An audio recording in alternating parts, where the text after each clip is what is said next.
অস্ত্রবিরতির পরও পাল্টাপাল্টি নানা হুমকি আর পদক্ষেপ নিয়ে চলছে ভারত আর পাকিস্তান। দুই দেশে দূতাবাস কর্মীদের ওপর খড়গ নামিয়েছে দুই দেশই। সমান তালে চলছে হুমকিও। কাশ্মীর খালি করতে বলেছে ভারত আর কঠোর জবাব দিয়েছে পাকিস্তানও। বাকিটা জানাচ্ছেন আফসানা শাওন।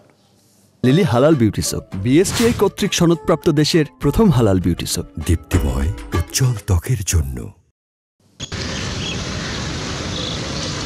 পাকিস্তানের হাইকমিশন কর্মকর্তাকে মঙ্গলবার বহিষ্কার করেছে ভারত। এতে বেজায় চটেছে পাকিস্তান। পাল্টা পদক্ষেপ নিতেও ছাড়েনি তারা। কয়েক ঘন্টার মধ্যেই ভারতীয় হাইকমিশনের এক কর্মকর্তাকে অবাঞ্ছিত ঘোষণা করে বহিষ্কারের নির্দেশ দিয়েছে শাহবাজ শরীফ সরকার। শুধু তাই নয়, 24 ঘন্টার মধ্যে তাকে পাকিস্তান ছাড়ার সময়সীমাও বেঁধে দিয়েছে ইসলামাবাদ। পাল্টাপাল্টি পদক্ষেপই শুধু নয়, একে অপরকে হুমকি দিয়েই যাচ্ছে দুই দেশ। যুদ্ধবিরতি মেনে চলার প্রতিশ্রুতি দিয়ে মঙ্গলবার পাকিস্তান বলেছে, ভবিষ্যতে নয়াদিল্লি আবারও আগ্রাসন চালালে পাল্টা জবাব দিতে পিছপা হবে না ইসলামাবাদ। অন্যদিকে পাকিস্তানের মাটি থেকে সন্ত্রাসবাদ চালানো হলে দেশটি ধ্বংস হয়ে যাবে বলে হুমকি দিয়েছে ভারত।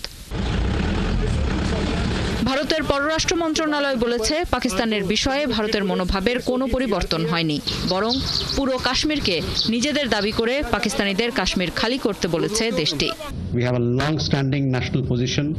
কাশ্মীর নিয়ে ভারতের অবস্থানের কোনো পরিবর্তন হয়নি। বিষয়টি নিয়ে দ্বিপাক্ষিক আলোচনায় আসতে হবে ভারত ও পাকিস্তানকে।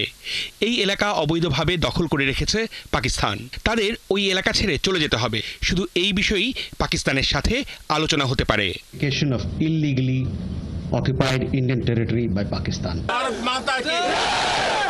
এছাড়াও মঙ্গলবার পাঞ্জাবে ভারতীয় বিমান ঘাঁটি পরিদর্শন করেছেন প্রধানমন্ত্রী নরেন্দ্র মোদী। এ সময় ভারতীয় সেনাবাহিনীর ভূয়সী প্রশংসা করেন তিনি।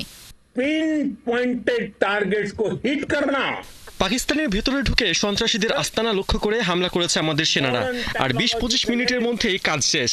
আধুনিক প্রযুক্তিতে সজ্জিত এবং পেশাদার সেনাবাহিনী ছাড়া এটা সম্ভব ছিল না। এটাই নতুন ভারত। আমরা শান্তি চাই, কিন্তু আঘাত এলে আমরাও জানি শত্রুকে কিভাবে ধ্বংস করতে হয়। नेवी ने समुद्र पर अपना दबदबा बनाया।